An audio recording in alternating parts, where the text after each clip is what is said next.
مزید ویڈیوز کے لیے ہمارے چینل ہاؤس آف اسلام کو سبسکرائب کرنا نہ بھولیے۔ شکریہ۔ لا إله إلا الله وحده لا شريك له وأشهد أن سيدنا وسندنا ونبينا ومولانا محمدا عبده ورسوله صلى الله تعالى عليه وعلى آله وأصحابه وبارك وسلم تسليما كثيرا. أما بعد، عن انس بن مالك رضي الله تعالى عنه ان رسول الله صلى الله عليه وسلم قال: لا تباغضوا ولا تحاسدوا ولا تدابروا وكونوا عباد الله اخوانا ولا يحل لمسلم ان يهجر اخاه فوق 3 ليال. یہ حدیث پچھلے ہفتے بھی پڑھی تھی اور اس کا تھوڑا سا بیان پچھلے ہفتے ہوا تھا، اس کا تکملہ آج کرنا ہے. حضرت انس بن مالک رضی اللہ تعالی عنہ، جو نبی کریم سرورت عالم صلی اللہ علیہ وسلم کے خاص خدام میں سے ہیں، وہ روایت کرتے ہیں کہ رسول کریم صلی اللہ علیہ وسلم نے ارشاد فرمایا کہ لا تباغضوا، سارے مسلمانوں سے خطاب کیا کہ آپس میں ایک دوسرے سے بغض نہ رکھو، ولا تحاسدوا، اور ایک دوسرے سے حسد نہ کرو، ولا تدابروا، اور ایک دوسرے سے پشت نہ پھیرو، وکونوا عباد اللہ اخوانا، اور سب اللہ کے بندے بن جاؤ جو آپس میں بھائی بھائی ہو. ولا يحل لمسلم ان يهجر اخاه فوق 3 ليال، اور کسی مسلمان کے لیے حلال نہیں ہے کہ وہ اپنے بھائی کو چھوڑے رکھے 3 راتوں سے زیادہ. یہ ہے حدیث کا ترجمہ، اور یہ حدیث متعدد احکام پر مشتمل ہے. اس میں رسول کریم صلی اللہ علیہ وسلم نے ہماری آپ کی بھلائی کے لیے بہت سی ہدایتیں عطا فرمائی ہیں، جن میں سے پہلی ہدایت کا بیان پچھلے دنوں میں الحمدللہ کسی قدر تفصیل کے ساتھ ہوا، اور وہ یہ ہے کہ بغض نہ رکھنا. بغض کسے کہتے ہیں اور وہ کیسے پیدا ہوتا ہے، اس کا علاج کیا ہے، یہ تفصیل پچھلے بیان میں الحمدللہ ہو چکی ہے. دوسرا حکم جو اس حدیث میں دیا گیا ہے وہ یہ ہے کہ ایک دوسرے سے حسد نہ کرو.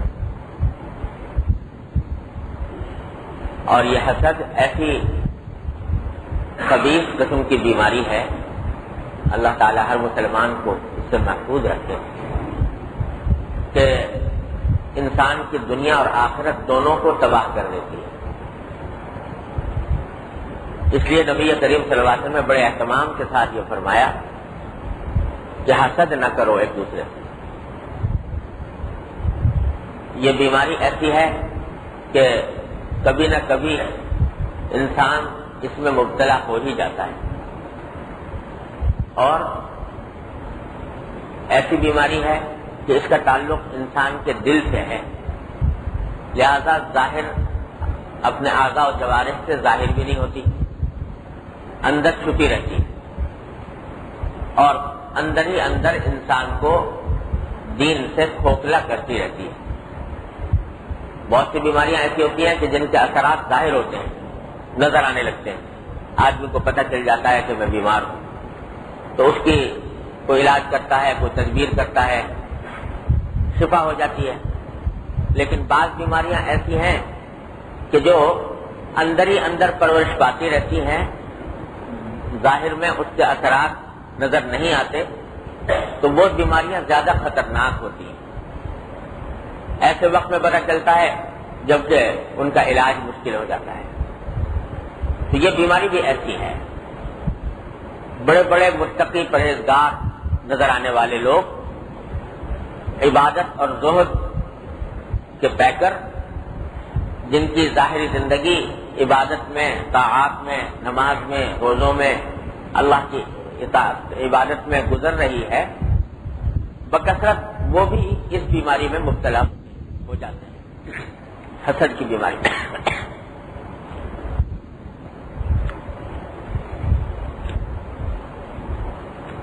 اس لیے نبی کریم صلی اللہ علیہ وسلم نے بڑے اہتمام کے ساتھ اس سے بچنے کا حکم دیا۔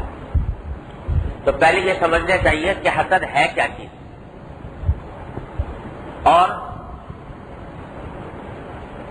اس کے کیا نقصانات ہیں، اس سے بچنے کی تدبیر کیا ہے، کس طرح آدمی اس گناہ سے محفوظ رہ سکتا ہے۔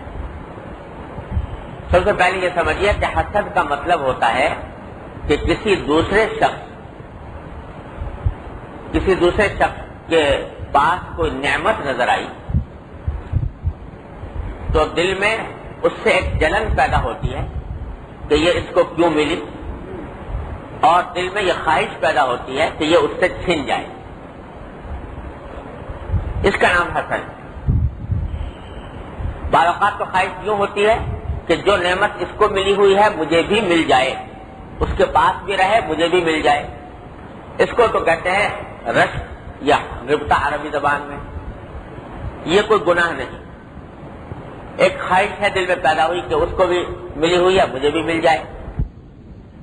اگرچہ دنیاوی معاملات میں یہ خواہش بھی کوئی زیادہ پسندیدہ نہیں، لیکن بہرحال یہ گناہ بھی نہیں ہے۔ لیکن حسد کے اندر ہوتا یہ ہے کہ کسی شخص کے ساتھ کوئی عداوت ہے، دشمنی ہے، بغض ہے، اور اس بغض کی وجہ سے بعض اوقات دل میں یہ خواہش پیدا ہوتی ہے کہ اس کو جو دولت مل گئی کیوں ملی، اس سے چھن جائے، مجھے ملے یا نہ ملے اس سے بحث نہیں، اس کے پاس نہیں رہنی چاہیے، اس سے چھن جانی چاہیے۔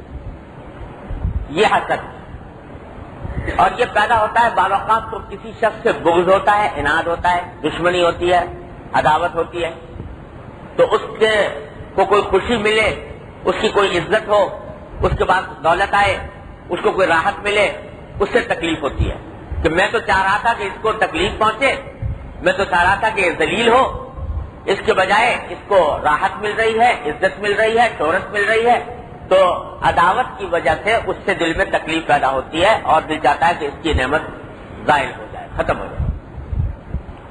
اور بعض اوقات اس کا منشا ہوتا ہے انسان کا اپنا تکبر یہ کہ چاہتا یہ تھا کہ میں سب سے زیادہ بڑا رہوں، میں سب سے زیادہ ممتاز رہوں اور میرا سکہ چلے۔ دوسرے آدمی کو یہ نعمت مل گئی تو اندیشہ ہے کہ بجائے میرے لوگ اس کو بڑا سمجھیں گے اور مجھے بڑا سمجھنا چھوڑ دیں گے۔ اگرچہ عداوت کوئی نہیں، دشمنی کوئی نہیں، لیکن دماغ میں یہ خبر ہے کہ ساری دنیا سے زیادہ میں بڑا بنوں، میں اونچا ہوں، میرا بول بالا ہو، میرا سکہ چلے، لوگ میری عزت کریں، میری شہرت ہو۔ تو جب یہ خیال ہے کہ مجھے سب سے زیادہ بڑا ہونا چاہیے، تو دوسرے شخص کے پاس اگر کوئی نعمت آ گئی ہے، اس کو پیسہ زیادہ مل گیا، دولت زیادہ مل گئی، اچھا مکان بنا لیا، اچھی کار لے لی، اچھا لباس پہننے لگا، لوگوں میں اس کا نام ہو گیا، لوگوں میں عزت ہو گئی، شہرت ہو گئی، تو اب اس بات کا دل میں رنج ہوتا ہے کہ یہ شہرت تو در حقیقت میرا حق تھا، اب مل گیا اس کو، یہ دولت مجھے ملنی چاہیے تھی، مجھے بڑا ہونا چاہیے تھا، اس کے بجائے اس کو مل گئی ہے۔ تو اس واسطے یہ تکبر کی وجہ سے پیدا ہوتا ہے۔ دو بنیادی اس کی جڑیں ہیں، یا تو کسی کی دشمنی اور عداوت، یا اپنا تکبر، میری بڑائی ہونی چاہیے۔ اس کے برخلاف جب دوسرے کو نعمت ملتی ہے تو اس سے دل رنجیدہ ہوتا ہے اور تکلیف ہوتی ہے۔ یہ ہے بنیادی سبب جس سے حسد پیدا ہوتا ہے، اور ہے اتنی بڑی بیماری کہ در حقیقت اگر غور کرو تو حسد کا مطلب ہے اللہ جل جلالہ کی تقدیر پر اعتراض کرنا۔ یہ تو اللہ تبارک و تعالیٰ ہے دینے والے، کوئی دنیا میں کسی کو کچھ نہیں دے سکتا۔ ساری مخلوق، ساری کائنات مل کر کسی فرد واحد کو نفع پہنچانا چاہے کبھی ساری کائنات مل کر بھی نفع نہیں پہنچا سکتی جب تک کہ اللہ جل جلالہ کی مشیت نہ ہو۔ ساری کائنات مل کر کسی کو ذرا نقصان پہنچانا چاہے کوئی نہیں پہنچا سکتا، کوئی طاقت نہیں ہے جو کسی کو نقصان پہنچا دے جب تک اللہ جل جلالہ کی مشیت نہ ہو۔ اسی نے سب کی رزق مقرر کیے ہوئے ہیں، اسی نے سب کی عمریں مقرر کی ہوئی ہیں، اسی نے سب کے صحت کا معیار مقرر فرمایا ہوا ہے، جو کچھ ہے تقسیم اسی کی ہے۔ قرآن کریم فرماتا ہے کہ نحن قسمنا بینہم معیشتہم فی الحیات الدنیا، ہم نے ان لوگوں کے درمیان تقسیم کی ہے ان کی دنیاوی زندگی کے اسباب لوگوں کے درمیان تقسیم کیے ہیں۔ ورفعنا بعضهم فوق بعض درجات، اور ایک کو دوسرے پر درجے کے اعتبار سے فوقیت دی ہے، کوئی زیادہ ہے کوئی کم ہے۔ یہ تو ہماری کی ہوئی تقسیم ہے۔ تو اللہ جل جلالہ کی ہوئی تقسیم ہے کہ کسی کو پیسہ زیادہ دے دیا، کسی کو صحت زیادہ عطا فرما دی، کسی کو شہرت زیادہ دے دی، کسی کو اور کسی چیز کے اندر فوقیت عطا فرما دی۔ یہ اللہ جل جلالہ کی تقسیم ہے۔ وہی جانتا ہے کہ کس بندے کو کیا چیز دینی چاہیے، کس وقت دینی چاہیے، کتنی دینی چاہیے۔ اللہ جل جلالہ کا فضل و کرم ہے کہ وہی دیتا ہے، وہی تقسیم کرتا ہے۔ تو اللہ تعالیٰ فرماتے ہیں کہ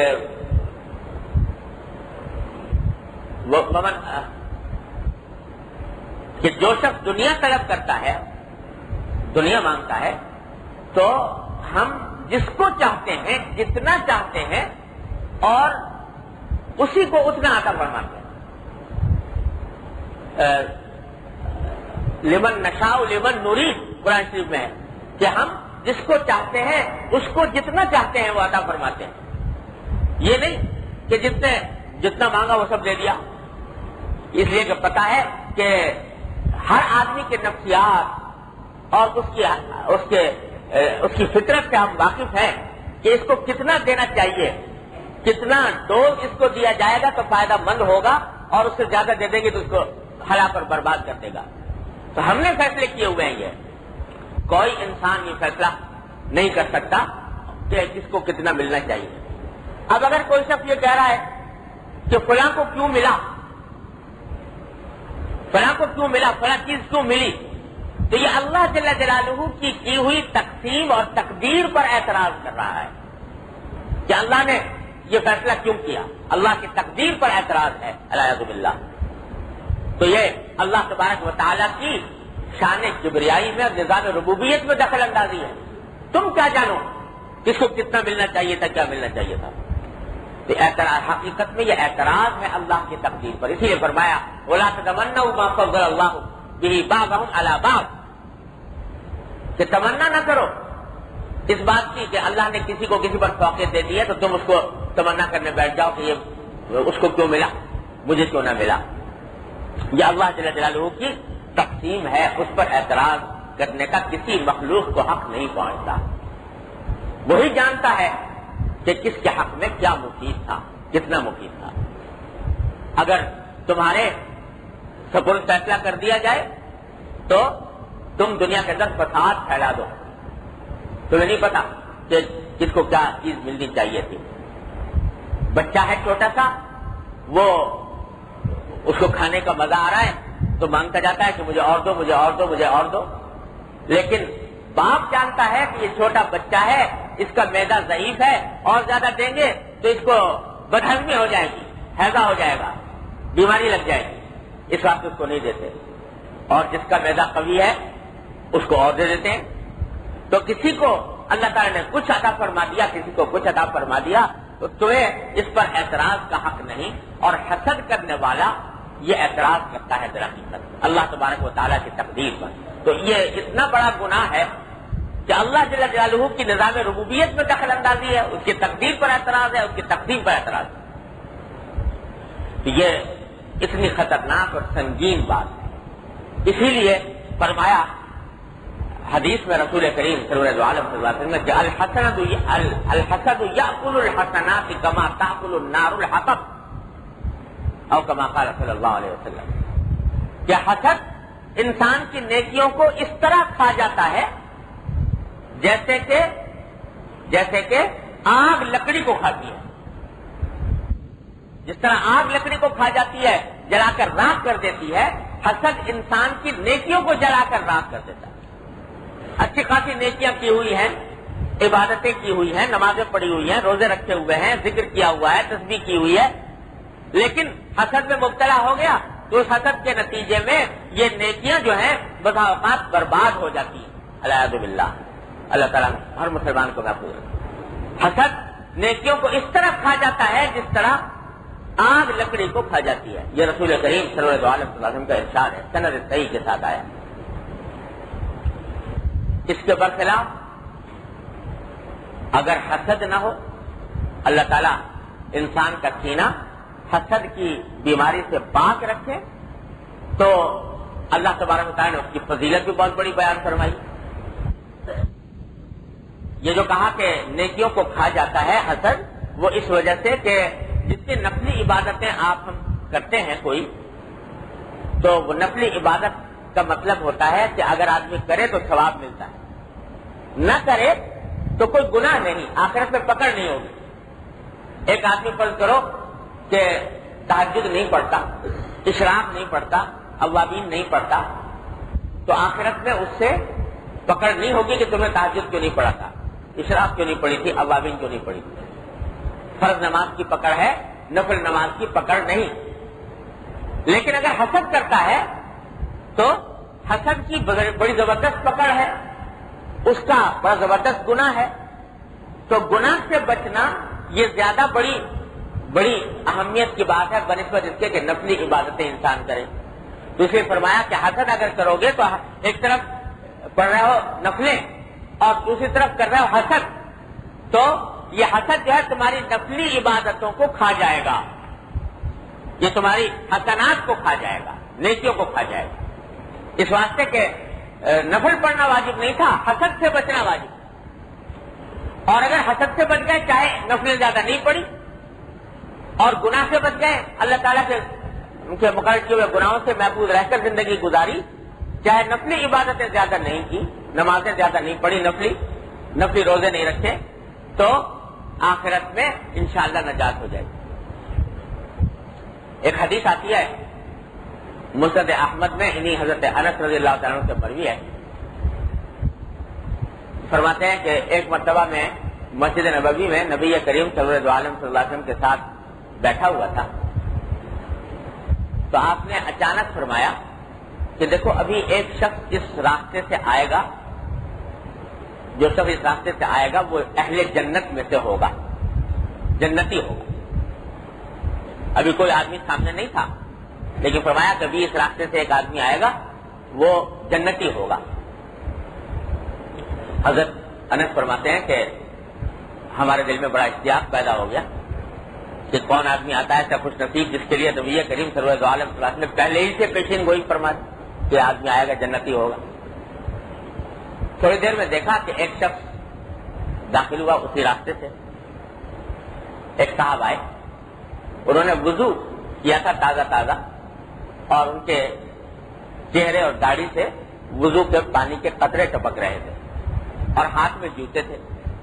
اس حالت میں وہ داخل ہوئے، آ کر مسجد میں حضور اقدس صاحب کی خدمت میں بیٹھے، کوئی نماز پڑھی ہوگی، تو جب وہ اٹھ کر جانے لگے تو ایک صحابی ہے حضرت عبداللہ ابن عمر رضی اللہ تعالیٰ عنہ، حضرت عمرو بن عاص کے صاحبزادے، ان کے دل میں یہ خیال پیدا ہوا کہ حضور اقدس صلی اللہ علیہ وسلم نے اس شخص کے لیے اتنی بڑی فضیلت بیان فرمائی، یہ گواہی دیتی کہ یہ جنتی ہے، تو خدا جانے یہ کیا عمل کرتے ہوں گے، لہذا میں ان کے ساتھ جا کر دیکھوں کہ یہ کیا عمل کرتے ہیں جس کی وجہ سے اللہ تعالیٰ نے ان کا رتبہ اتنا اونچا بنایا کہ اتنے لوگ بیٹھے ہوئے تھے، کسی کے بارے میں آپ نے یہ نہیں فرمایا اور یہ کہا کہ جو آدمی آئے گا وہ جنتی ہوگا۔ تو دیکھنا چاہیے کہ کیا عمل کرتے ہیں، کیا خاص ان کی زندگی میں بات ہے جس کی وجہ سے اللہ نے ان کو یہ امتیاز عطا فرمایا۔ اب عبداللہ بن عمر رضی اللہ عنہ جو صحابی ہیں، یہ وہ ہیں جو اتنے عبادت گزار تھے کہ روز روزے رکھا کرتے تھے اور ساری رات تہجد پڑھا کرتے تھے۔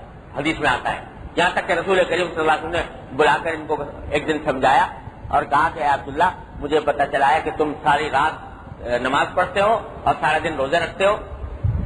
تو انہوں نے کہا کہ ہاں یا رسول اللہ میں ایسا کرتا ہوں. کہا کہ نہیں ایسا نہیں کرنا چاہیے, تمہاری جان کا بھی حق ہے, تمہارے اوپر تمہارے گھر والوں کا بھی حق ہے, تمہاری آنکھ کا بھی حق ہے, لہٰذا کچھ سویا کرو, کچھ نماز پڑھا کرو اور روزے سارے مہینے میں 3 دن روزے رکھا کرو. تو انہوں نے کہا کہ یا رسول اللہ میرا تو اور رکھنے کو دل چاہتا ہے. کہا کہ اچھا اور بڑھا لو. کہا کہ یا رسول اللہ اور رکھنے کو دل چاہتا ہے. کہا اور بڑھا لو. یہاں تک کہ آخر میں فرمایا کہ اچھا 1 دن روزہ رکھو, 1 دن چھوڑ دو, اس طرح روزہ رکھا کرو. تو اتنے عبادت گزار تھے کہ حضور اقدس صلی اللہ علیہ وسلم سے باقاعدہ فرمائش کر کر کے زیادہ روزے رکھنے کی اور زیادہ عبادت کرنے کی اجازت طلب کی تھی. تو جب انہوں نے سنا کہ ایک آدمی کے بارے میں حضور اقدس صلی اللہ علیہ وسلم یہ فرما رہے ہیں کہ یہ آدمی جنتی ہے, تو دیکھنا چاہیے کہ یہ آدمی کیسا ہے اور اس کی کیا خاص عمل ہے جس کی وجہ سے اللہ نے اس کو یہ امتیاز بخشا. تو یہ پیچھے ہو لی ان کے ساتھ اور راستے میں ان سے کہا کہ بھائی میری ایک ضرورت ہے, اگر آپ پوری کر سکیں. انہوں نے کہا فرمائیے. کہا کہ ضرورت یہ ہے کہ میرے والد سے ہو گیا جھگڑا اور والد سے میری کچھ ناچاقی ہو گئی, تو میں نے قسم کھا لی کہ 3 دن تک میں اپنے والد کے گھر نہیں جاؤں گا. تو اب میں اپنے والد کے گھر میں جا نہیں سکتا, تو کوئی میرے پاس اور ٹھکانہ ہے نہیں. تو اگر آپ میرے پر مہربانی کریں تو اپنے گھر میں مجھے 3 دن کے لیے رکھ لیں, 3 دن آپ کے گھر میں گزاروں, تو پھر 3 دن کے بعد اپنے گھر چلا جاؤں گا. تو انہوں نے کہا کہ ٹھیک آپ آئیے میرے گھر میں رہیے. یہ جا کر ان کے گھر میں مقیم ہو گئے. اب یہ بات کے واقعی جھگڑا ہوا تھا نہیں ہوا تھا یہ روایات میں نہیں ہے, ہو سکتا ہوا بھی ہو. تو جا کے مقیم ہو گئے. اب مقیم ہونے کے بعد مقصد یہ تھا کہ رات کو دیکھوں گا کہ رات کو کیا کرتے ہیں, دن میں کیا کرتے ہیں, کتنی رات میں رکعتیں پڑھتے ہیں, کتنی دن میں پڑھتے ہیں. تو جا کر یہ تو ویسے ہی عادی تھے ساری رات جاگنے کے اور عبادت کرنے کے, تو یہ رات کو اپنا تھوڑا بہت سو کر پھر جاگتے رہے. دیکھا کہ وہ تو سوئے پڑے اور اٹھتے ہی نہیں, یہاں تک کہ آخر رات آ گئی تو آخر رات میں انہوں نے عبادت شروع کر دی اور وہ سوتے رہے. یہاں تک کہ فجر جب طلوع ہو گئی, صبح صادق ہو گئی, تو اس کے بعد وہ بیدار ہوئے ساری رات کی بھرپور نیند لینے کے بعد, اور پھر اپنا نماز میں شامل ہوئے.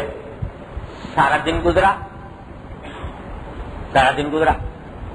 پھر دیکھا سارے دن کے اندر بھی کچھ نہ نفلیں پڑھتے نظر آئے, نہ کوئی خاص ذکر کرتے نظر آئے, نہ کوئی خاص اعمال کرتے نظر آئے جو عام مسلمان کرتے ہیں. نمازیں کے اوقات میں نماز پڑھ لی اپنا, اور جو کام ہے وہ اس طریقے سے کر لیا. اگلی رات آئی, انہوں نے سوچا خیر ایک رات میں ان کا کچھ عذر پیش آ گیا ہوگا, تو اگلی رات آئی, پھر جاگتے رہے, دیکھتے رہے, دیکھیں کیا کرتے ہیں. اگلی رات پھر دیکھا تو وہی صبح کے وقت بیدار ہوئے اور فجر کی نماز میں شامل ہوئے اور رات میں کوئی نماز نہیں پڑھی. تیسری رات پھر یہ صحیح ہوا. جب 3 راتیں گزر گئیں اور کوئی خاص عمل نظر نہ آیا تو ان سے عرض کیا کہ بھائی میں آپ کے پاس جو 3 دن رہا تھا تو اصل مقصد میرا کچھ اور تھا. اصل مقصد یہ تھا کہ میں نے حضور اقدس صلی اللہ علیہ وسلم کو یہ فرماتے ہوئے سنا تھا آپ کے آنے سے پہلے کہ اس راستے سے جو آدمی آئے گا وہ جنتی ہوگا. تو میں نے آپ کو آتے ہوئے دیکھا اور پھر پتہ چلا کہ آپ ہی اس بشارت کے مصداق ہیں, تو میرا دل چاہا کہ میں آپ سے یہ معلوم کروں کہ کیا عمل ہے آپ کے پاس جس کی وجہ سے اللہ نے آپ کو یہ مرتبہ بخشا. اس کے لیے میں 3 راتیں رہا تھا, لیکن میں 3 راتیں گزر گئی, مجھے 3 دن 3 رات, لیکن مجھے کوئی خاص عمل نظر آیا نہیں آپ کا. تو یہ بتائیے کہ وہ کیا خاص بات ہے آپ کے اندر جس کی وجہ سے رسول کریم صلی اللہ علیہ وسلم نے اتنی بڑی بشارت آپ کو عطا کرا. تو انہوں نے کہا کہ بھائی میرے پاس اور تو کوئی عمل ہے نہیں, جو کچھ آپ نے دیکھا وہی ہے. البتہ اگر نبی کریم صلی اللہ علیہ وسلم نے کوئی بشارت عطا فرمائی ہے تو اس کی وجہ یہ ہو سکتی ہے کہ الحمدللہ میرے دل میں کسی بھی روئے زمین پر کسی بھی انسان کے طرف سے دل میں کوئی بغض نہیں، کسی کے خلاف کوئی حسد نہیں. کبھی میرے دل میں کسی کے خلاف کوئی حسد کا شائبہ نہیں گزرا، کسی کے دل کے خلاف میرے دل میں بغض پیدا نہیں ہوا. تو شاید اللہ تعالیٰ نے اس کی برکت سے مجھے نواز دیا ہو. بعض روایتوں میں آتا ہے کہ انہوں نے جا کر عبداللہ بن عمر نے یہ بات پھر نبی کریم سرور دو عالم صلی اللہ علیہ وسلم سے بھی ذکر کی اور آپ نے بھی تصدیق فرمائی. اس سے آپ اندازہ لگائیے کہ حضرت عبداللہ بن عمر رضی اللہ عنہ یہ سمجھ رہے تھے کہ اہل جنت میں سے ہونے کی بشارت شاید اس وجہ سے دی ہوگی کہ نفلی عبادتیں بہت کرتے ہوں گے یہ، لیکن سرکار دو عالم صلی اللہ علیہ وسلم نے بشارت اس وجہ سے دی کہ وہ صاحب کسی بھی مسلمان کے خلاف ان کے دل میں کوئی کھوٹ نہیں تھا.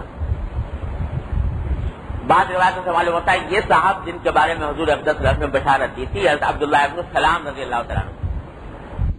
عبداللہ ابن السلام رضی اللہ تعالیٰ عنہ تھے جو پہلے یہودی تھے اور پھر اللہ تعالیٰ نے ان کو اسلام کی توفیق عطا فرمائی، مسلمان ہوئے اور مسلمان ہونے کے بعد اتنا بڑا درجہ اللہ تعالیٰ نے ان کو عطا فرمایا.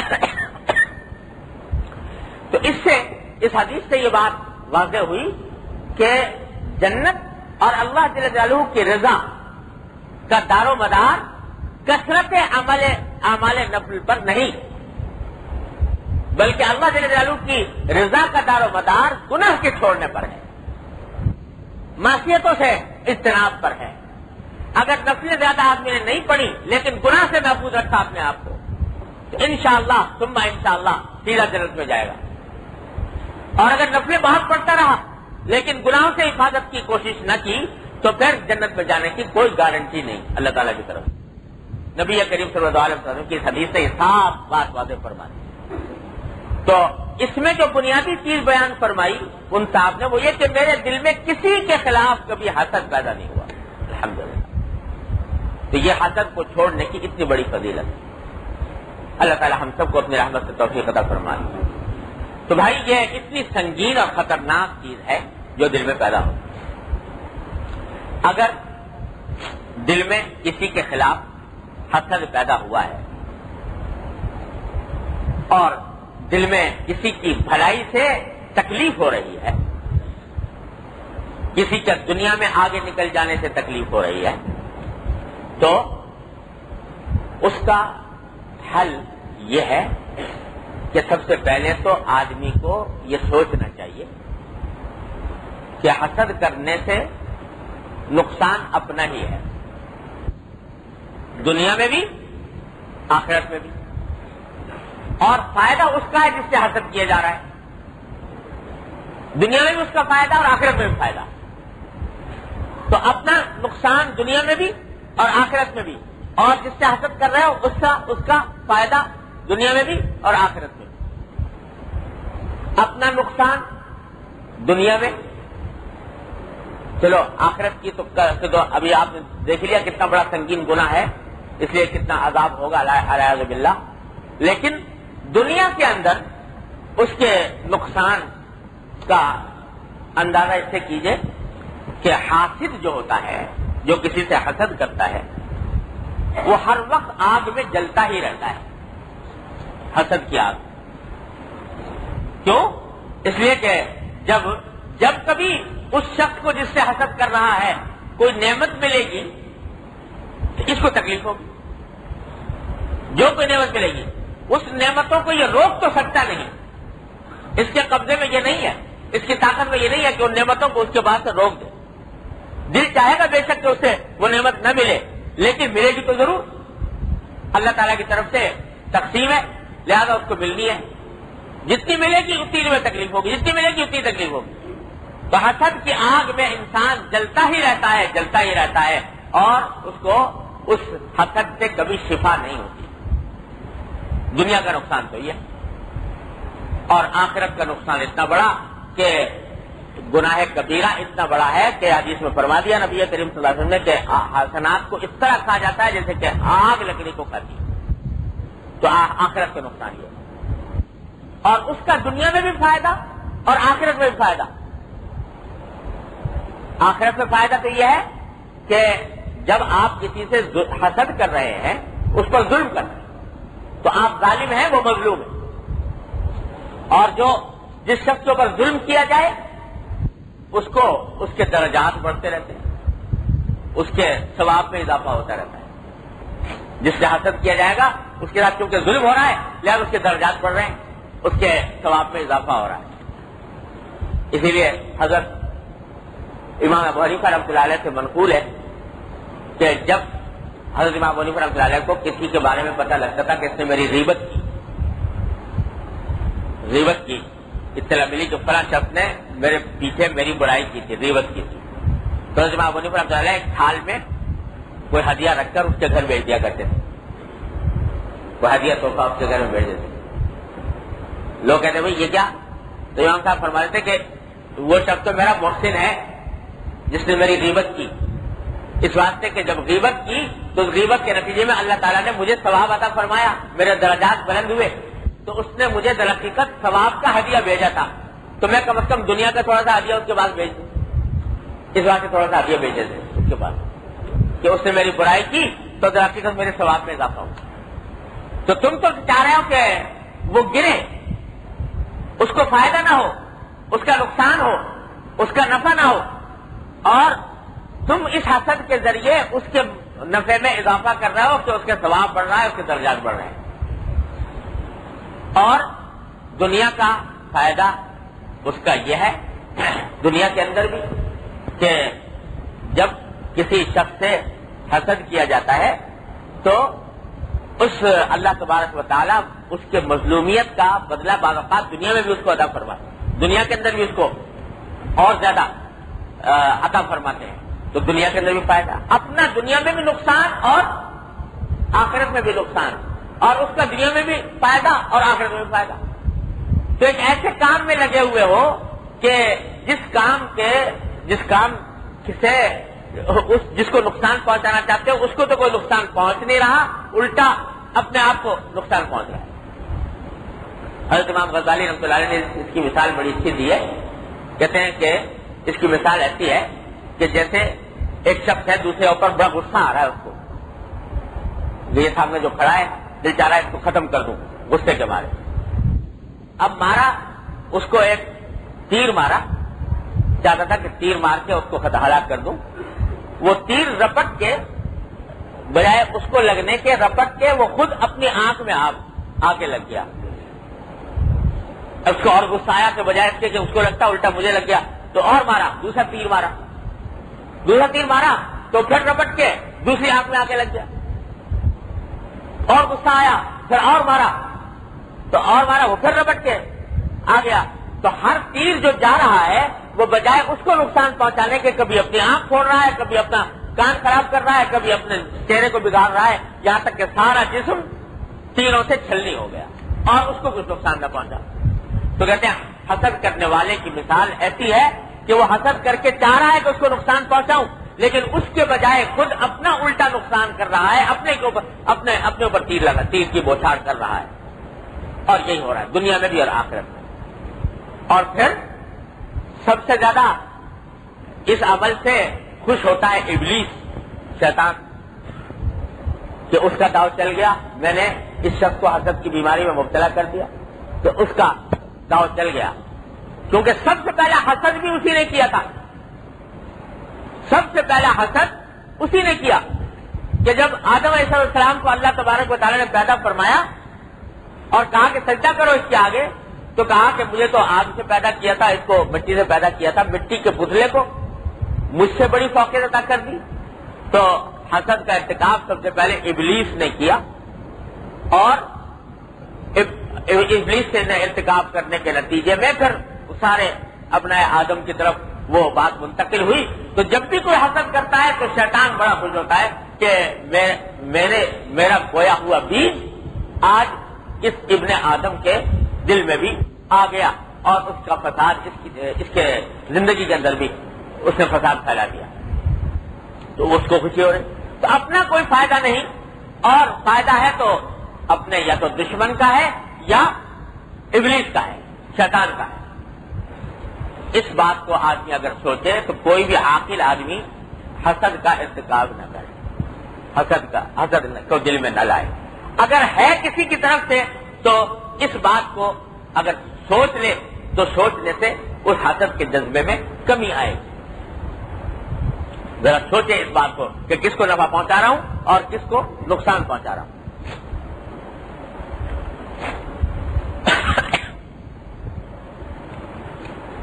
اب یہ کہ اگر کسی شخص کے دل میں ہے حسد تو اس کا علاج کیا ہو، کس طرح اس کو دور کرے، کیونکہ بعض اوقات یہ حسد کا جذبہ انسان عقل سے سوچ کر دل میں پیدا نہیں ہوتا، غیر اختیاری طور پر پیدا ہو جاتا ہے.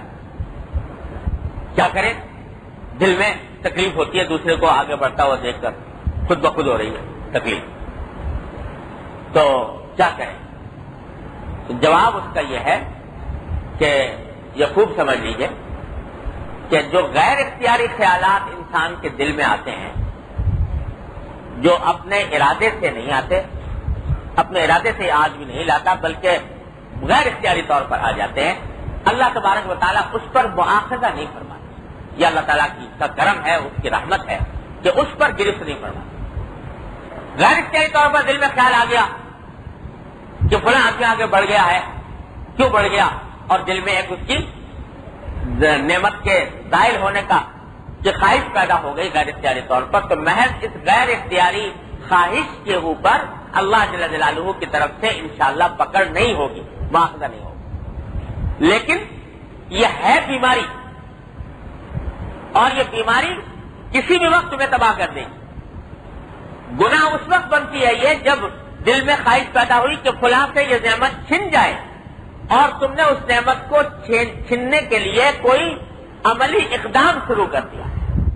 لوگ ایک آدمی کی تعریف کر رہے ہیں، تمہیں بری لگی، کیوں تعریف کر رہے ہیں اس کی؟ حسد پیدا ہوا تو تم نے اس کی برائی شروع کر دی. اب یہ جو برائی شروع کی، یہ حسد نے تمہیں غیبت میں مبتلا کر دیا. یا ایک آدمی ہے، اس کا نیک نام ہے لوگوں کے اندر، اور اس کا جو دل میں حسد پیدا ہوا کہ وہ کیوں نیک نام ہے، لہذا تم نے اس کے راز پاش کرنے شروع کر دیے، اس کے خلاف سازشیں شروع کر دی، اس کی بدخواہی شروع کر دی، اس کو نقصان پہنچانے کی تدبیریں شروع کر دی. تو یہ حسد جو ہے وہ عملی شکل اختیار کر گیا جو گناہ کبیرہ میں مبتلا کر رہا ہے. تو محض جب تک ایک دل میں ایک غیر اختیاری خیال رہے، غیر اختیاری خواہش رہے، تو اس وقت تک اللہ تعالیٰ پکڑ نہیں کرتے. لیکن کیونکہ ہے وہ بری چیز اور کسی وقت بھی ان گناہوں کی طرف لے جائے گی، اس واسطے اس کا علاج کرنا ضروری ہے. علاج یہ ہے کہ سب سے پہلے اس آنے والے خیال کو جو دل میں آیا ہے، اس کو دل میں برا سمجھو. یہ کہو کہ یہ جو مجھے تصور آ رہا ہے، یہ خیال جو آ رہا ہے، یہ برا خیال ہے. اس برے خیال کو برا سمجھو کہ وہ اللہ کے ایک بندے کی نعمت کو میں زائل کرنے کی خواہش رکھ رہا ہوں.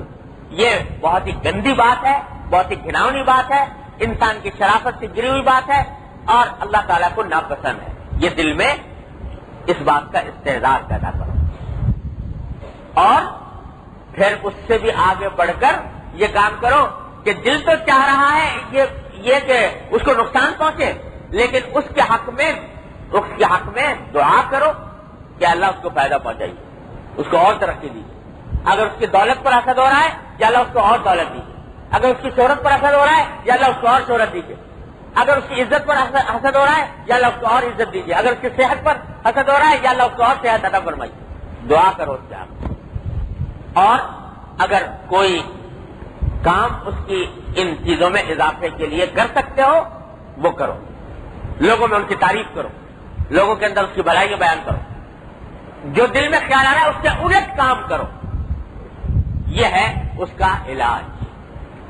اگرچہ ایسا کرنے میں بعض اوقات دل پر آرے چل جائیں گے کہ چاہ تو رہا تھا یہ کہ وہ کسی طرح بدنام ہو اور اس کو تکلیف پہنچے، اور زبان سے دعا کر رہا ہوں اس کے حق میں کہ اللہ اور ذرا اس کو راحت ملے، اور ذرا عزت ملے، تو دل پہ آرے چل جائیں گے.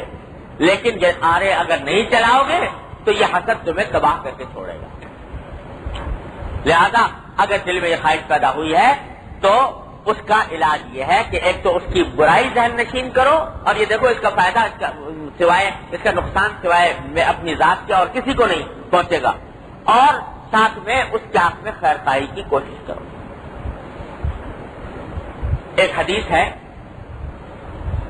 جو ہے تو ذرا کمزور سند کے اعتبار سے، لیکن معنی کے اعتبار سے صحیح ہے، کہ اس میں آتا ہے کہ نبی کریم صلی اللہ علیہ وسلم نے فرمایا کہ 3 چیزیں ایسی ہیں جو کبھی نہ کبھی انسان ان میں مبتلا ہو ہی جاتا ہے۔ بڑا عجیب اصول بیان فرمایا اس میں، اور عجیب علاج بیان فرمایا کہ 3 چیزیں ایسی ہیں جس میں انسان کبھی نہ کبھی مبتلا ہو جاتا ہے۔ ایک بدگمانی، کسی نہ کسی کے خلاف دل میں بدگمانی پیدا ہو جاتی ہے کبھی نہ کبھی۔ ایک بدفعلی، اور ایک حسد۔ یہ 3 چیزیں کبھی نہ کبھی دل میں آ جاتی ہیں۔ کسی کے خلاف بدگمانی پیدا ہو گئی، کبھی بدشگونی، کہ بدشگونی جو لوگوں میں مشہور ہے کہ صاحب یہ کام یہ اچھا شگون نہیں ہے، یہ بات ہو گئی تو اچھا شگون نہیں ہے اور اس سے برائی پہنچ جائے گی، اس کی شریعت میں کوئی حیثیت نہیں ہے، لیکن کبھی نہ کبھی دل میں بدشگونی کا خیال آ جاتا ہے۔ اور ایک حسد، کہ کبھی نہ کبھی کسی کے طرف سے دل میں حسد کا خیال آ جاتا ہے۔ تو نبی کریم سرور دو عالم صلی اللہ علیہ وسلم کی اس حدیث میں یہ فرمایا گیا کہ ان تینوں کا علاج بیان، کہ آ تو جائے گا کبھی نہ کبھی یہ خیال، لیکن تینوں کا میں علاج بتاتا ہوں تمہیں۔ علاج یہ بیان فرمایا کہ اگر دل میں بدگمانی پیدا ہوئی کسی کے خلاف، فلا تتحقق، تو اس کا علاج یہ ہے کہ جس کے خلاف بدگمانی پیدا ہوئی ہے اس بدگمانی پر یقین نہ کرو۔ بدگمانی بعض اوقات دل میں بے اختیار آ جاتی ہے کہ شاید یہ آدمی جو یہ کام کر رہا ہے مجھے دھوکہ دے رہا ہوگا، یا مجھے تکلیف پہنچانے کے لیے کر رہا ہوگا، یا یہ جو کام کر رہا ہے یہ کوئی ناجائز گناہ کا کام کر رہا ہے۔ بدگمانی دل میں پیدا ہو جاتی ہے، تو کہتے ہیں بے اختیار اگر پیدا ہو گئی کوئی بات نہیں، لیکن علاج اس کا یہ ہے کہ اس کو یقینی نہ سمجھو، اس پر یقین نہ کرو، جب تک کہ پکا ثبوت نہ مل جائے اس وقت تک اس پر یقین نہ کرو، اس پر کوئی کارروائی نہ کرو۔ یہ علاج ہے بدگمانی۔ یہ بھی بڑا عظیم اصول نبی کریم سرور دو عالم صلی اللہ علیہ وسلم نے بیان فرما دیا۔ پیچھے گزرا تھا کہ نبی کریم صلی اللہ علیہ وسلم نے فرمایا کہ بھائی بدگمانی نہ کیا کرو کسی مسلمان کے خلاف، لیکن اگر آ جائے تو اس کا علاج یہ بتا دیا کہ لا تتحقق، اس کو یقینی نہ سمجھو، اس کے مطابق کارروائی نہ کرو۔ آ گئی، آنے دو، دل میں خیال آ گیا، چلو احتیاط کی اگر کوئی بات کرنی ہے کر گزرو، لیکن یقینی نہ سمجھو۔ مثلا یہ کہ کسی ایک شخص ہے، آپ کہیں سفر میں ہو، اپنا کچھ اثاثہ لیے بیٹھے ہو، اور ایک آدمی ایسے ہی چلتا پھرتا نظر آیا، دل میں بدگمانی پیدا ہوئی کہ کہیں یہ میرا سامان چوری نہ کر لے، تو احتیاط کرنے میں کوئی مذائقہ نہیں کہ اس کو ایسی طرح حفاظت سے رکھو سامان کہ کوئی دوسرا چوری نہ کرے، احتیاط کرنے میں کوئی مذائقہ نہیں، لیکن اس پر یقین نہ کرو کہ یہ آدمی ضرور چور ہے۔ یا اگر فرض کرو کوئی چیز چوری ہو گئی تو دل میں خیال آ گیا کہ ہو سکتا ہے فلاں شخص نے چوری کی ہو، کوئی ثبوت ہے نہیں، بدگمانی پیدا ہو گئی، تو بدگمانی کرنے کے نتیجے میں احتیاط کے جو تدبیریں ہیں وہ تو اختیار کرنے میں کوئی حرج نہیں، لیکن یقینی طور پر سمجھ لینا کہ ہاں یہ چور ہے، یہ گناہ ہے، یہ نہ کرو، لا تتحقق، اس کو یقینی نہ سمجھو، ایک گمان ہے، احتمال ہے، ہو سکتا ہے صحیح ہو سکتا ہے غلط ہو، اس پر بھروسہ نہ کرو۔ یہ تلقین فرمائی اس حدیث میں نبی کریم صلی اللہ علیہ وسلم۔ اس کا علاج تو یہ بدگمانی، اور فرمایا کہ بدشگونی کا اگر خیال آ جائے، جیسے لوگوں میں طرح طرح کی باتیں مشہور ہوتی ہیں نا، اور ہمارے معاشرے کے اندر جب ہم ہندوؤں کے ساتھ بہت رہے ہیں، ہندوؤں سکھوں کے ساتھ، تو ان کے یہاں تو یہ بدفعلی کے قصے بہت ہیں کہ اس وقت ہمارے معاشرے کے اندر بھی کافی پھیل گئے تھے۔ آتا ہے کہ جب اللہ تبارک و تعالیٰ کے ذات اور صفات کے مشاہدے میں استغراق ہوا تو اس درجہ ہوا کہ بیٹے کو پہچاننے سے انکار کر دیا۔ حضرت شیخ عبد القدوس گنگوئی رحمۃ اللہ علیہ کے بارے میں لکھا ہے کہ حالت استغراق کی تاریخ تھی، ہر وقت اللہ جل جلالہ کے جلال و جمال اور کمال میں مستغرق تھے، ہر وقت اسی کا دھیان، اسی کا تصور، اسی کی فکر. بیٹا آیا پاس، پوچھا تم کون ہو؟ تو پہچان نہیں پایا بیٹے کو اس استغراق کے عالم میں. جب اللہ تبارک و تعالیٰ کے ساتھ تعلق قائم اتنا ہوا کہ بیٹے کو پہچاننے سے انکار کر دیا. تو ظاہر ہے کہ نبی کریم صلی اللہ علیہ وسلم کا تعلق اللہ جل جلالہ کے ساتھ سارے اولیاء، سارے صوفیاء، سارے بزرگان دین، کسی میں سب کا مل کر جتنا تعلق ہو سکتا ہے وہ بھی سرکار دو عالم صلی اللہ علیہ وسلم کے تعلق میں اللہ کے آگے ہیچ ہے جو آپ کو حاصل تھا. پھر آپ ازواج مطہرات کے ساتھ اٹھنا بیٹھنا، ہنسنا بولنا اور رات کو کہانی سنانا. حضرت عائشہ صدیقہ رضی اللہ تعالیٰ کو کہانی سنا رہے کہ 11 عورتیں تھیں اور انہوں نے آپس میں مل کر یہ مشورہ کیا کہ اب اپنے شوہروں کے حالات بیان کریں اور ایک وہ سارے پوری کہانی سنائی. حضرت عائشہ صدیقہ رضی اللہ تعالیٰ یہ کیسے ہوتا تھا کہ اللہ جل جلالہ کے ساتھ تعلق بھی اتنا مضبوط ہے اور دنیا والوں کے ساتھ معاملہ بھی اس درجے میں ہے کہ ان کے ساتھ ہنسی مذاق بھی ہو رہا ہے. یہ کیسے ہو رہا ہے، کیسے ہوتا تھا؟ حضرت فرماتے ہیں حضرت حکیم الامت مجھے تعجب ہوتا تھا کہ سرکار دو عالم صلی اللہ علیہ وسلم دونوں چیزوں کو کیسے جمع فرمائے. لیکن پھر فرمایا کہ الحمدللہ اب اس کا پتہ چل گیا کہ یہ دونوں کام ایک ساتھ ہو سکتے ہیں. کہ دنیا والوں کے ساتھ تعلق بھی بظاہر ایسا ہے کہ ان کے پورے حقوق ادا ہو رہے ہیں، لیکن ساتھ ساتھ اللہ جل جلالہ کے ساتھ تعلق بھی کامل اور مکمل اور مضبوط ہے.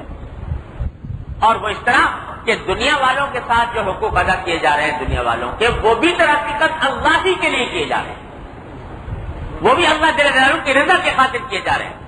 اس وقت بھی اللہ تعالیٰ کے ساتھ تعلق جڑا ہوا ہے، اس وقت بھی اللہ تبارک و تعالیٰ کے ساتھ رابطہ قائم ہے، اس حالت میں بھی قائم ہے. تو یہ چیز فرمایا کہ ہو سکتی ہے اور اس میں کوئی استبعاد نہیں، کوئی تعجب کی بات نہیں.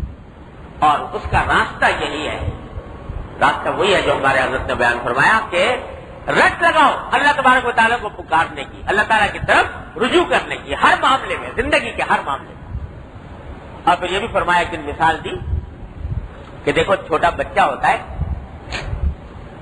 تو جب کوئی تکلیف ہوتی ہے ماں کو پکارتا ہے، بھوک لگی تو ماں کو پکار رہا ہے، پیاس لگی تو ماں کو پکار رہا ہے، بیت الخلا کی حاجت ہو رہی تو ماں کو پکار رہا ہے، کسی نے مار دیا تو ماں کو پکار رہا ہے.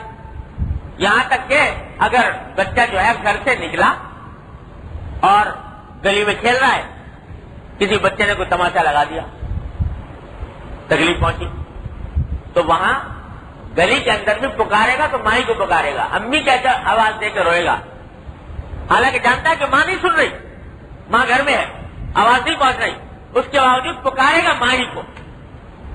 اس واسطے کہ ماں کے ساتھ تعلق جڑا ہوا ہے اور یہ سمجھتا ہے کہ میرے ہر مرض کی دوا میری ماں ہے، میرے ہر دکھ کا مداوا میری ماں ہے، لہذا ماں ہی کو پکارتا ہے. فرمایا کہ کم از کم اپنے اللہ کے ساتھ ایسا تعلق تو قائم کر لو جیسے بچے کو ماں کے ساتھ ہوتا ہے کہ ہر وقت جب بھی کوئی دکھ پہنچے، جب بھی کوئی تکلیف ہو تو اللہ تبارک و تعالیٰ کو پکارو. اسی کو قرآن کریم میں فرمایا وَإِمَّا يَنزَغَنَّكَ مِنَ الشَّيْطَانِ نَزْغٌ فَاسْتَعِذْ بِاللَّهِ مِنَ الشَّيْطَانِ الرَّجِيمِ.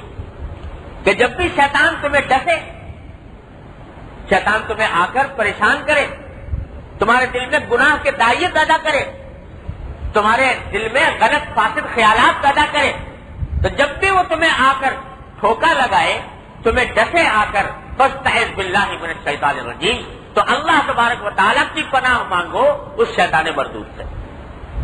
یعنی اتنا آسان اس کا بتا دیا کہ جب تمہیں آ کے ڈس رہا ہے، پریشان کر رہا ہے، پکارو ہمیں کہ اللہ یہ مار رہا ہے، یہ مجھے پریشان کر رہا ہے، یہ مجھے ٹھوکا لگا رہا ہے، اے اللہ مجھے بچا لیجیے اس سے. اللہ تعالیٰ سے مانگو. تو جو بھی کوئی شیطانی خیال دل میں آئے اس کا علاج ہے. تو اس لیے یہ ایک عام علاج ہے. تو حسد کا خیال بھی جب دل میں آئے تو اللہ تبارک و تعالیٰ کو پکارو، یا اللہ یہ برا خیال میرے دل میں آ رہا ہے، اگر یہ جم گیا میرے دل میں بیٹھ گیا اور اس نے مجھے کسی گناہ پر آمادہ کر دیا، میں تباہ ہو جاؤں گا، برباد ہو جاؤں گا. اے اللہ اس شیطانی خیال کو میرے دل سے نکال دو. جب بھی خیال آئے مانگو اللہ تعالیٰ.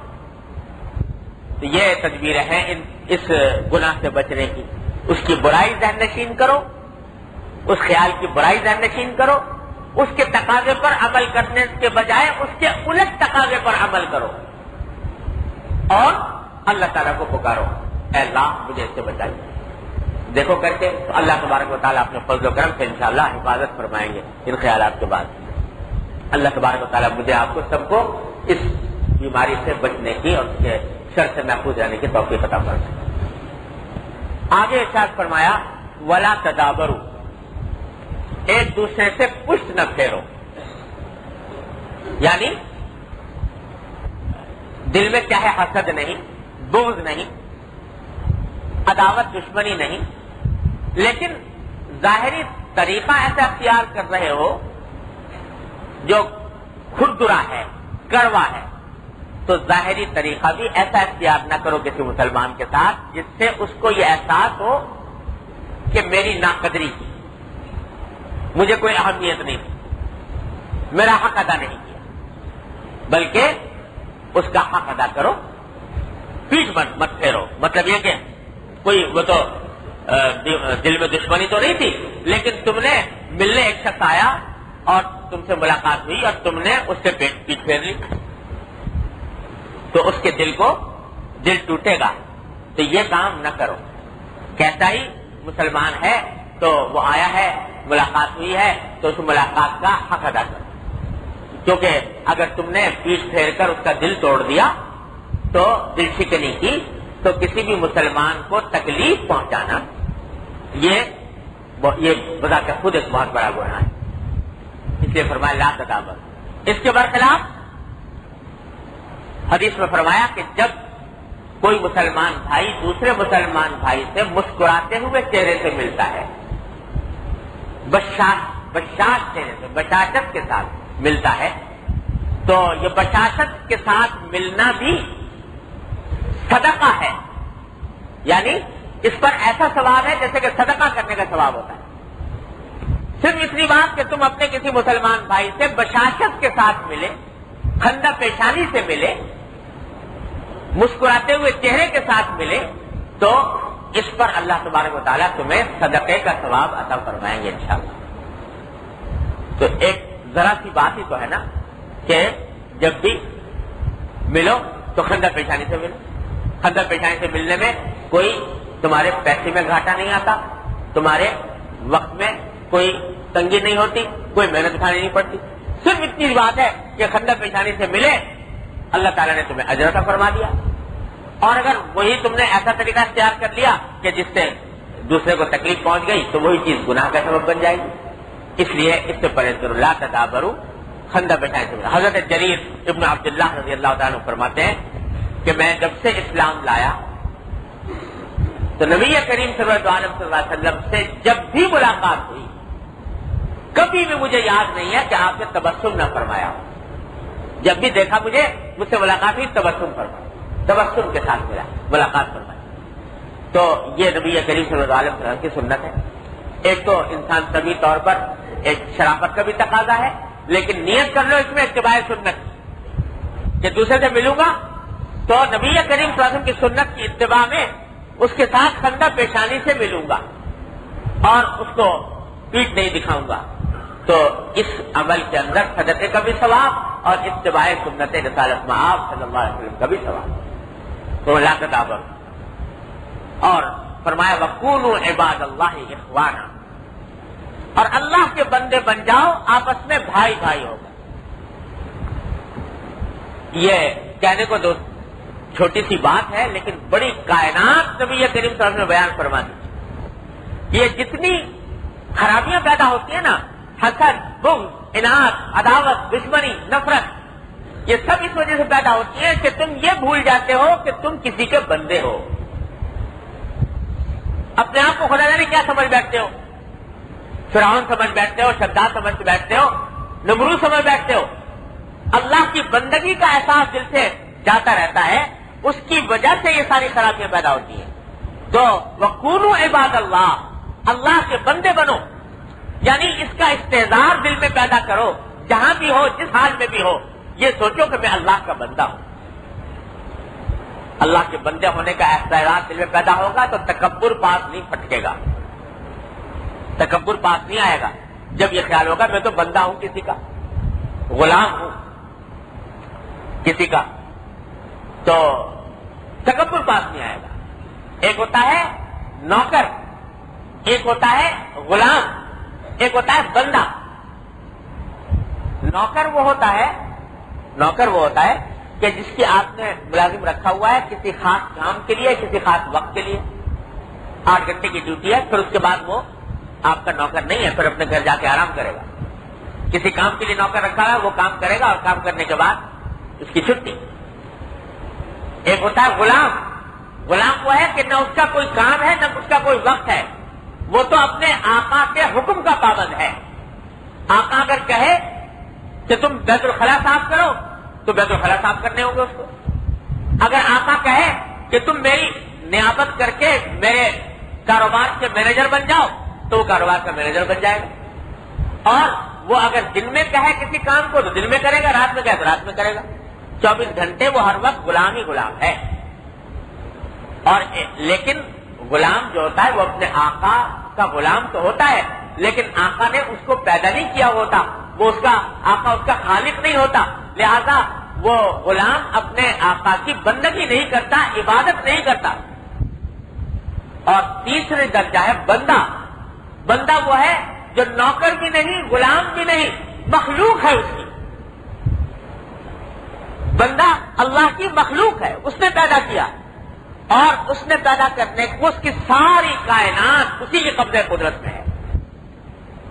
اور وہ عبادت بھی کرنے کا اس سے مطالبہ ہے. تو بندہ جو ہے وہ نوکری اور غلامی کے بعد تیسرا اور زیادہ نچلا درجہ ہے جو ہم بندے ہیں اللہ کے. لیکن جب اللہ کے بندے بن گئے تو اس روئے زمین پر انسانیت کا کوئی مرتبہ ابدیت سے اعلیٰ درجے کا نہیں ہے. ابدیت اللہ تبارک و تعالیٰ کی بندگی سے اعلیٰ درجہ کوئی نہیں. اسی واسطے قرآن کریم میں جب نبی کریم صلی اللہ علیہ وسلم کے معراج کا واقعہ بیان فرمایا قرآن کریم نے, اس کا بڑا اعزاز بخشا نبی کریم صلی اللہ علیہ وسلم کو کہ دنیا سے اٹھا کر آسمان سے بھی اٹھا کر ملائے اعلیٰ, اور ملائے اعلیٰ سے بھی اس جگہ اٹھا کر کہ جہاں جبریل امین بھی پرمان نہیں مار سکتے, وہاں اتنے اونچے مقام تک لے گئے نبی کریم صلی اللہ علیہ وسلم کو, اتنا بڑا مقام مرتبہ بخشا. تو جب اس واقعے کا ذکر کیا قرآن کریم نے تو لفظ استعمال کیا سبحان الذی اسری بعبدہ, پاک ہے وہ ذات جو اپنے بندے کو لے گئی رات کے وقت میں مسجد اقصی سے مسجد حرام. اور جگہ پر نبی کریم صلی اللہ علیہ وسلم کو کہیں سراجا منیرہ فرمایا, کہیں بشیرا نذیرہ فرمایا, کہیں رحمت للعالمین فرمایا, اتنے بڑے بڑے القاب بیان فرمائے. لیکن جہاں اتنا بڑا مرتبہ بیان فرمایا تو وہاں اللہ تعالیٰ نے بعبدہ سبحان الذی اسری بعبدہ اشارہ کر دیا کہ اس انسان کا سب سے اعلیٰ ترین مقام جو ہے وہ اللہ کا بندہ بننا ہے, بندگی سب سے اونچا مقام. تو اس واسطے انسان کو یہ سوچنا چاہیے کہ میرا مرتبہ جو ہے یہ تو بندگی کا مرتبہ ہے, لہذا نہ تکبر میرا حق ہے نہ بڑائی میرا حق ہے, میں تو بندہ ہوں اللہ کا, اور یہ سب سے بڑا میرا وصف ہے کہ میں بندہ ہوں. تو اس واسطے کسی دوسرے شخص کے ساتھ اگر کوئی اس کو دولت ملی ہے, عزت ملی ہے, شہرت ملی ہے تو اس کے اوپر اعتراض کا حق مجھے نہیں پہنچتا. میں بھی بندہ ہوں, وہ بھی بندہ ہے. دولت میں آگے بڑھ جائے, کسی چیز میں آگے بڑھ جائے, لیکن ہم بندگی میں سب برابر ہیں. کونوا عباد اللہ, آپس میں ہم بندے, سب اللہ کے بندے ہیں. تو بندگی میں اس کا خیال دل میں آ جائے. تو جب بندگی کا خیال دل میں رہے گا تو کبھی بھی انسان کے دل میں نہ تکبر پیدا ہوگا نہ حسد پیدا ہوگا. اللہ, مجھے اپنے حضرت کی ایک بات یاد آ گئی, بڑی پیاری بات, اسی پر ختم کرتا ہوں. حضرت نے فرمایا کہ دیکھو بھائی, اس دنیا کے اندر جتنے لڑائی جھگڑے ہیں وہ پیدا ہوتے ہیں اس بات سے کہ کوئی چاہتا ہے کہ مجھے بڑا منصب مل جائے, بڑا مرتبہ مل جائے, بڑی عزت مل جائے. تو اسی کے پیچھے لوگ دوڑتے رہتے ہیں, اچھی ملازمت مل جائے, اچھا عہدہ مل جائے, اچھا منصب مل جائے, لیکن اختیار میں نہیں. کوئی چاہے کہ میں کوئی بڑا عہدہ لے لوں تو عہدہ ملنا اختیار میں نہیں. ایک صاحب آئے تھے ابھی کچھ دن پہلے، بڑے ظاہر میں دیکھنے میں اچھے خاصے آدمی لگ رہے تھے، تو آ کر مجھ سے کہنے لگے کہ میں پاکستان کا صدر بننا چاہتا ہوں، تو مجھے کوئی ترکیب بتائیے کیسے بنوں۔ تو دل میں خواہش پیدا ہو گئی بیچارے کی کہ میں سربراہ مملکت بن جاؤں، لیکن اختیار میں نہیں، کیسے بنے؟ 1000 پاپڑ بھی بیلے، سب کچھ کیا، لیکن نہیں بنتا، اختیار میں نہیں۔ اور اگر بن بھی جاؤ کسی وقت، کوئی عہدہ مل بھی جائے، تو 1000 حسد کرنے والے اس کے اوپر، اور ہر وقت کچھ لوگ ایسے جو تمہیں وہاں سے ٹانگ پکڑ کے کھینچنے کی فکر میں رہیں گے، کسی طرح کی اس کو اتاریں منصب سے، دشمنیاں کرنے والے ہوں گے۔ تو حسد کرنے والے الگ موجود اور اتارنے والے الگ موجود، خود اپنے اوپر یہ فکر الگ مسلط کہ پتہ نہیں کب یہ چھن جائے مجھ سے، یہ عہدہ چھن جائے گا تو کیا کروں گا۔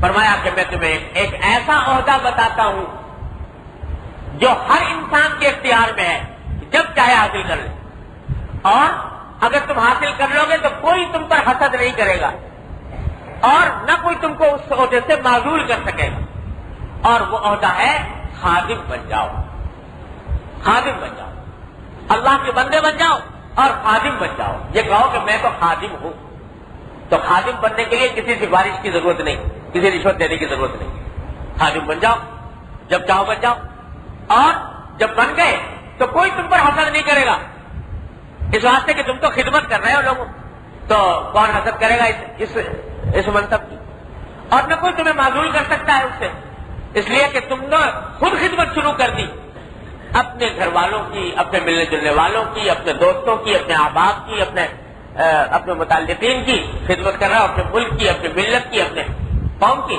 خدمت کر رہا ہو، تو کون معزول کرے گا؟ یہ ایسا منصب ہے جس سے کوئی تمہیں معزول کر نہیں سکتا۔ تو جب تمہیں خیال آئے کہ دوسرے نے اتنا بڑا عہدہ لے لیا، تو تصور یہ کرو کہ الحمدللہ مجھے اتنا بڑا منصب حاصل ہے کہ میں اللہ کا بندہ ہوں، یہ منصب ایسا ہے کہ کوئی مجھ سے چھین نہیں سکتا، جیتے جی چھین نہیں سکتا، کسی وقت میں بھی چھین نہیں سکتا، لہذا مجھے اللہ تعالیٰ نے یہ منصب عطا فرمایا، اس کے تقاضے مجھے پورے کرنے چاہیے، اس لیے فرمایا وَكُونُوا عِبَادَ اللَّهِ إِخْوَانًا، اللہ کے بندے بن جاؤ، جب اللہ کے بندے بن جاؤ گے سب بھائی بھائی ہو جاؤ۔ اللہ تعالیٰ ہم سب کو ان ہدایات پر عمل کرنے کی توفیق عطا فرمائے۔ اللهم صل على سيدنا مولانا محمد وعلى ال محمد كما صليت على ابراهيم وعلى ال ابراهيم انك حميد مجيد ربنا ظلمنا انفسنا وان لم تغفر لنا وترحمنا لنكونن من الخاسرين ربنا آتنا في الدنيا حسنة وفي الآخرة حسنة وقنا عذاب النار ربنا لا تزغ قلوبنا بعد إذ هديتنا وهب لنا من لدنك رحمة إنك أنت الوهاب یا ارحم الراحمین اپنے فضل و کرم کے رحمت سے ہمارے تمام گناہوں کو معاف فرما، اے اللہ ہمارے اعمال و اخلاق کی اصلاح فرما، یا اللہ ہمیں اتباع سنت کی توفیق کامل اور راستے عطا فرما، یا اللہ ہر طرح کے شر اور فتنے سے، ہر طرح کی معصیتوں اور گناہوں سے ہمارے گھر والوں، متعلقین، احباب سب کی حفاظت فرما، اے اللہ اپنے فضل و کرم سے، اپنی رحمت سے ہمیں گناہوں سے بچنے کی ہمت عطا فرما، حوصلہ عطا فرما، یا اللہ ہر طرح کے شر اور فتنے سے ہماری حفاظت فرما، یا اللہ تمام حاضرین اور حاضرات کو ان کے تمام جائز مقاصد میں کامیابی عطا فرما، یا اللہ سب کی پریشانیوں کو دور فرما، سب کی مشکلات کو آسان فرما، اے اللہ ہر طرح کے خیرات عطا فرما، ہر طرح کے شرور سے حفاظت فرما، یا اللہ جن لوگوں نے ہم سے دعا کے لیے کہا ہے اللہ اپنی رحمت سے ان سب کی دلی مرادوں کو پورا فرما، ان سب کی حاجات کو پورا فرما۔ اللهم انا نسألك من خير ما سألك منه عبدك ونبيك محمد صلى الله عليه وسلم ونعوذ بك من شر ما استعاذك منه عبدك ونبيك محمد صلى الله عليه وسلم ربنا تقبل منا انك انت السميع العليم وتب علينا انك انت التواب الرحيم وصلى الله تعالى على خير خلقه محمد واله وصحبه اجمعين آمين۔